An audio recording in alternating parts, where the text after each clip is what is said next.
ඔන්න කෑල්ලම කියන මැසේජ් එකක් දානවා. අද චරකස එකමාරට පන්ති ඉවර කරනවා කිව්වා. යවනවා අයියට. අයියට කියන්නේ සහෝදරයට නෙමෙයි. අයියා මැසේජ් එක ගෙවනවා. මොකද දන්නේ? ඇයි? දන්නේ. සර්ට මොකක් හරි වැඩක් වෙන්නේ නැති. අයියා මැසේජ් එක අයියාත් කලින් මගේ ක්ලාස් ආපු ළමයි. ඔය පුද්ගලයා එහෙම කලින් ඉවර කරන ඩයල් එකක් නෙමෙයි. මොකක් හරි කේස් එකක් වෙන්නේ නැති. දන්නේ කොහොම හරි එකමාරට ඉවර කරනවා කිව්වා. මං ඉතින් අම්මට කිව්වා මේ එන්න එපා මම බස් එකේ එන්නම් කියලා. ඊට එවනවා මැසේජ් එක මොකද්ද? එහෙමද? අනේ මේ පරිස්සමෙන් යන්න. බස් වල දන්නවනේ. පරිස්සමෙන් යන්න. උත්සාරණයි මං වැඩට යනවා. ඉන්ටර්වල් එකේදී මැසේජ් එක එනවා. සර් එකමාර වෙනකොටම ඉවර කරයි වගේ මේ යන විදිහට. ඒක තමයි. එහෙමුණොත් ඔයා බස් එකේ එහෙමුණොත් ඉවර වෙච්ච ගමන්ම යන්න. හරි. උත්සාරණයි. ඊට පස්සේ ආයේ ඉවර වුණා එකමාරට. ආයේ මැසේජ් පන්ති ඉවරයි.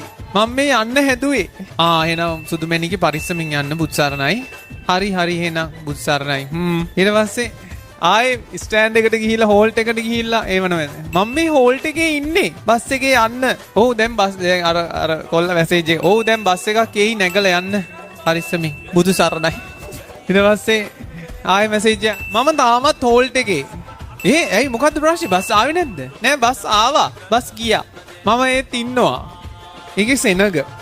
ඇයි යන්න දැන් දෙකයිනේ වෙලාව. තාම හෝල්ට් එකේද? ඔය හෝල්ට් වල ඉන්න එපා. දන්නවනේ මේ උයු පැත්තේ කොල්ලෝ අරේ මේ යන්න ඉක්මනට යන්න. ඉතින් මං කොහොමද තනියමනේ යන්නේ. ඉතින් මං යනවා තමයි. මං යනවා. කොහොමද මං තනියම යනවා ඉතින්. කොහොමද ඔයාගේ දැන් ඉස්සර වගේ නෙමෙයි. ඔයා දැන් වෙනස් වෙලානේ. ඉතින් කොහොමද මං කොහොමද හරි මට ආයෙත් කතා කරන්න ඕනෙත් නෑ ඒවා. යාරු කල්පනා කරව මොකක්ද යකෝ උනේ කියලා. ගෑල්ලමයි කියන්න මොකද්ද මේ කියන්නේ ඔයා?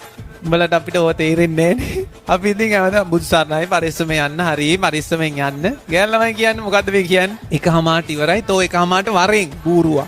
ඒක කියන්නේ මොකද්ද කරන්නේ? එකමාරට ඉවරයි. මොකද දන්නේ සර්ට ගෙදර යන්න ඕනේ ඇති. මේ මම තනියම යන්නේ. යාළුවත් ගියා. කවුරුවත් නෑ. මං මේ හෝල්ට් එකේ බස් බම්බුව එකපාරට කිව්වනම් එකමාරට ඉවරයි. නිවාඩුවක් දාලා වරෙන්. එතකොට එනවා.